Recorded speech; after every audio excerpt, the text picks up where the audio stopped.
I'm the realest one that's repping. Oh my God, if I die, I'm a legend. When they lay me down to rest, I know I was always repping. Oh my God. नमस्कार, मैं विकास सैनी फिर classes Ghaziabad में आपका स्वागत करता हूँ।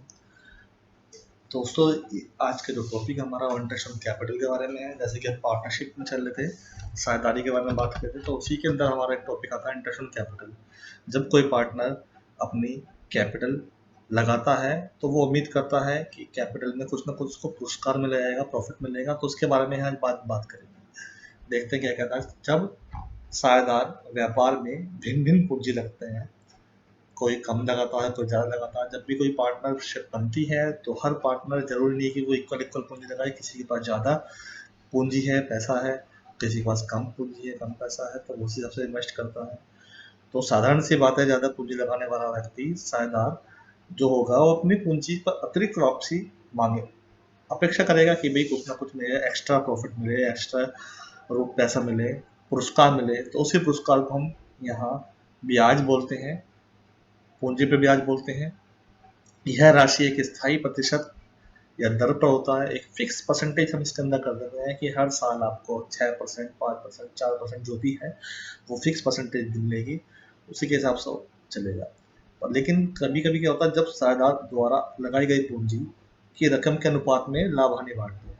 भाई किसी पार्टनर ने ज़्यादा पैसा लगा दिया, अब वो चाह रहा है कि जो उसको प्रॉफिट मिले वो प्रॉफिट भी उसी पूंजी के हिसाब से मिले। तो ऐसा तो नहीं हो सकता, या तो भाई प्रॉफिट बराबर कर ले और अलग से वो पूंजी पर अनुपात, जो पूंजी पर ब्याज है वो चार्ज कर ले। अगर उसका जो लाभ हानि का रेशो है पूंजी अनुपात में है, तब सामान्यतः उनकी पूंजी पर ब्याज नहीं दिया जाता, क्योंकि पूंजी ज्यादा होने की वजह से उसको लाभ भी ज्यादा मिलेगा और साथ में पुरस्कार की अपेक्षा कर रहा है। तो ऐसा तो नहीं होगा कि उसको प्रॉफिट भी ज्यादा मिले और एक्स्ट्रा पुरस्कार भी मिले, एक्स्ट्रा कोई ब्याज भी मिले। तो दोस्तों, अगर आपकी पार्टनरशिप में लाभ हानि का जो बांटने का, विभाजन करने का है, अगर पूंजी अनुपात में है तो पूंजी पर ब्याज नहीं दिया जाएगा। अगर लाभ हानि विभाजन इक्वली है तब आप पूंजी पे ब्याज को दे सकते हैं, चार्ज हो सकता है। लेकिन यह ब्याज देने के बाद यह ज्ञात कर सकता है कि ब्याज अभी प्रॉफिट कितना है। तो बात कर रहे हैं लाभ हानि की। लाभ हानि हमने बताया था कि लाभ हानि अगर एग्रीमेंट है तो एग्रीमेंट के हिसाब से चलेंगे, एग्रीमेंट नहीं है तो आप लाभ हानि को इक्वली बांट सकते हैं। अगर पूंजी के अनुपात में लाभ हानि बांट रहे हो तो आप पूंजी ब्याज नहीं चार्ज होगा। बात करते हैं इसमें आगे।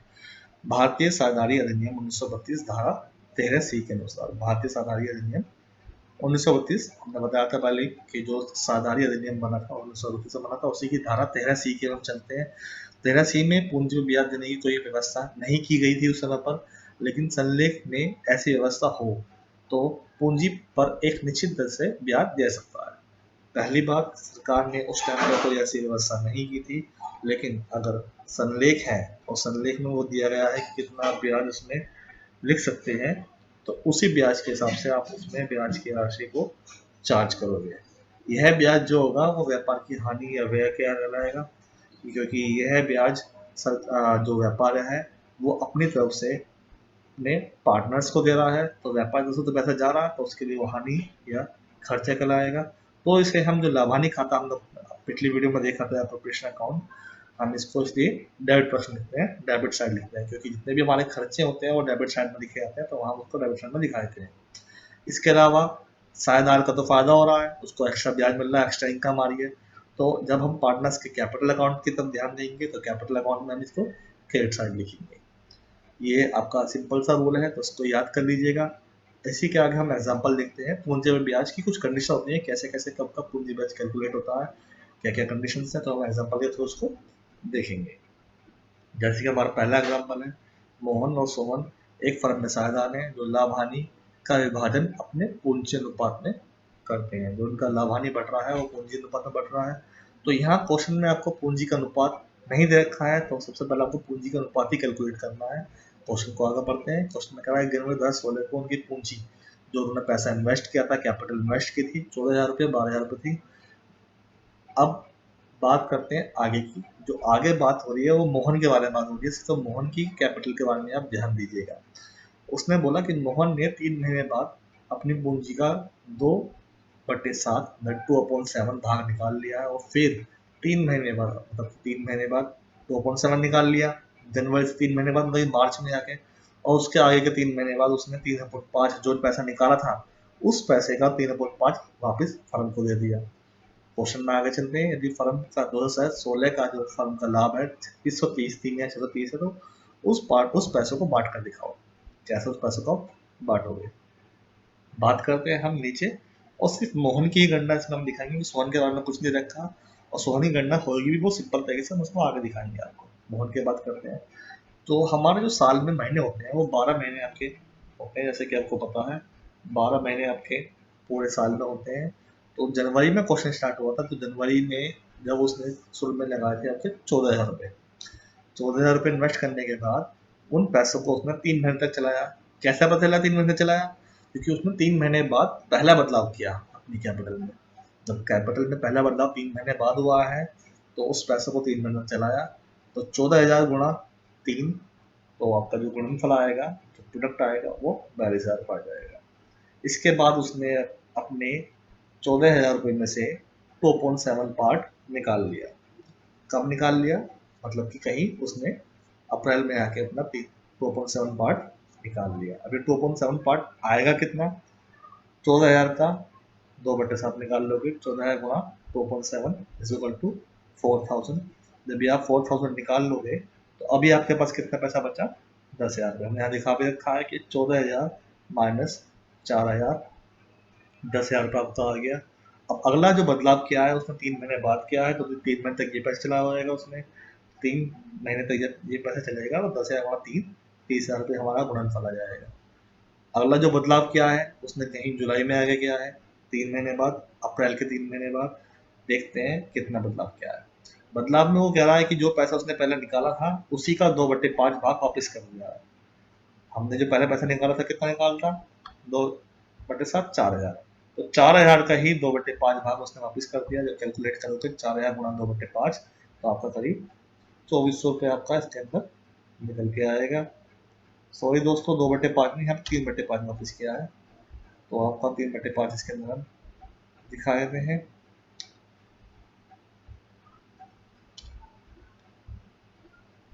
3/5 वापिस क्या है, तो जब 4,000 का आप 3/5 निकालोगे तो आपका 2,400 रुपये आएगा।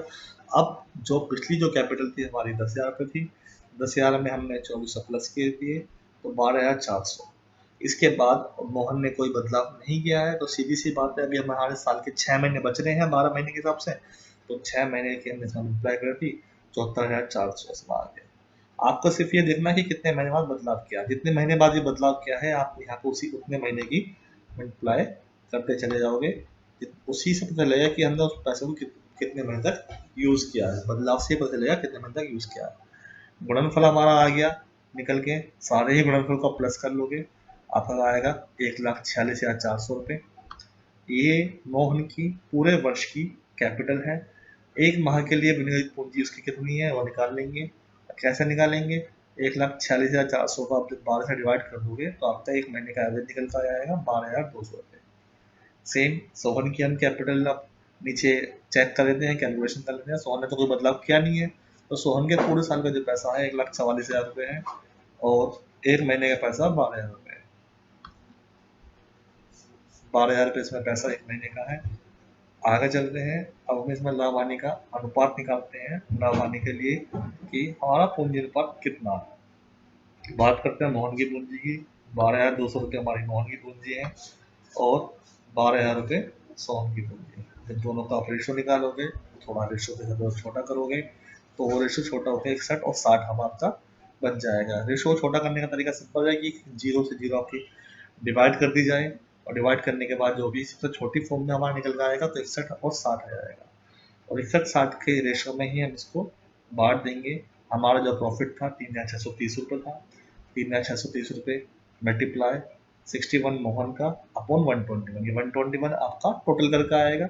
61 और 60 को प्लस करोगे तो 121 आएगा। जब इसको आप कैलकुलेट करोगे तो 1,830 रुपये जो हमारा प्रॉफिट आया वो मोहन का आएगा, और सेम इसी तरीके से सोहन का प्रॉफिट निकाल देंगे। 3630 मल्टीप्लाई 60 अपॉन 121, 1,800 जो प्रॉफिट आया हमारा सोहन का आएगा। दोस्तों यहाँ पूंजी पे ब्याज का हमारा एक टॉपिक खत्म होता है एग्जाम्पल के बारे में। तो एग्जाम्पल कह रहा है कि राम एक फर्म में साझेदार है। फर्म में उसकी कुल पूंजी 20,000 रुपये है, जो उसने स्टार्टिंग करते हुए पूंजी उसमें इन्वेस्ट की है।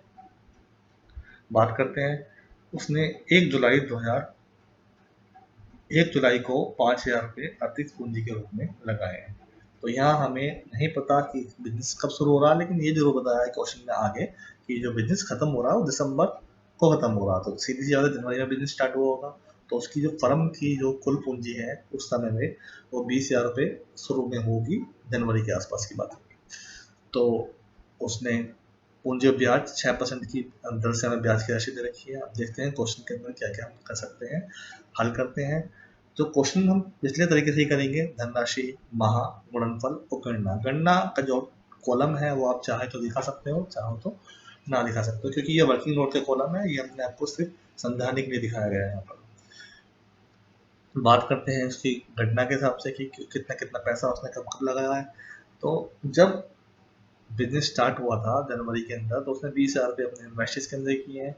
तो पहला जो बदलाव उसने किया है जुलाई में किया है। तो जब जनवरी से जुलाई तक के मंथ काउंट करोगे तो 6 महीने आपके बैठेंगे। तो पहला बदलाव 6 महीने बाद किया, तो हम ये 20,000 रुपये उसने 6 महीने तक व्यापार में इन्वेस्ट किए हैं। तो यहीं हम 20,000 के 6 में मल्टीप्लाई कर देंगे तो 1,20,000 रुपये गुणनफल आ जाएगा। और इसी के हिसाब से हम बात करेंगे, अगर जो उसने चेंजेस करे हैं जुलाई में आके, तो कितना चेंजेस करे हैं, 5,000 रुपये और एक्स्ट्रा लगाए हैं। तो 20,000 प्लस 5, 25,000 रुपये आप इस केस में आएंगे। 25,000 गुणा 6, 1.5 लाख रुपये आ गए। दोनों का टोटल आपने किया 2,70,000 आपका आ जाएगा। 270 को हम यहाँ अपना एनुअली कैलकुलेट कर लेंगे कि आपका एनुअली कितना उसमें पैसा आया, कि आपका एनुअली तो आपका आ गया 270, मंथली कितना है, मंथली आपका आ गया 22,500 रुपये। अब हम अपना पूंजी ब्याज 6% जो कैलकुलेट कर रहे हैं वो हम दोनों तरीके से कर सकते हैं। आप एनुअली पूंजी को भी उसके अंदर लिख सकते हो, जो आपने पूरे साल की इन्वेस्ट कर रखा है, और मंथली जो आपका लास्ट में एवरेज आया है आप उसको भी कैलकुलेट करके लिख सकते हो, उसके साथ भी कर सकते हो। अगर आप एनुअली लिख रहे हो तो आपका जो फॉर्मूला होगा वो गुणनफल मल्टीप्लाई परसेंटेज अपॉन 12 होगा। ये जो 12 है वो साल के हिसाब से रखा है कि इस साल में 12 महीने होते हैं हमारे।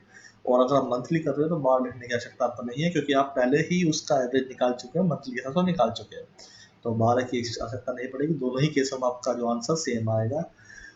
अब आगे का एक एग्जाम्पल अपना दे रखा है, वो आपके एग्जाम्पल होमवर्क में दे रखा है। प्लीज़ इस एग्जाम्पल को आप पूरा करिए, और हमारे पास आप अपने फ़ोन से या कैसे भी आप इसकी क्लिक करके आप पिक्चर हमारे पास भेज सकते हो। अगर आपको कोई भी परेशानी इस एग्जाम्पल को सोल्व करने में आपको आती है तो हम कमेंट बॉक्स में अपनी परेशानी के बारे में लिख सकते हो। Thank you for watching. यही टॉपिक इंटरेस्ट कैपिटल ये टॉपिक आपका इस वीडियो में ख़त्म होता है। नेक्स्ट वीडियो में हम अब इंटरेस्ट ड्राइंग के बारे में बात करेंगे। प्लीज़ शेयर और सब्सक्राइब करना ना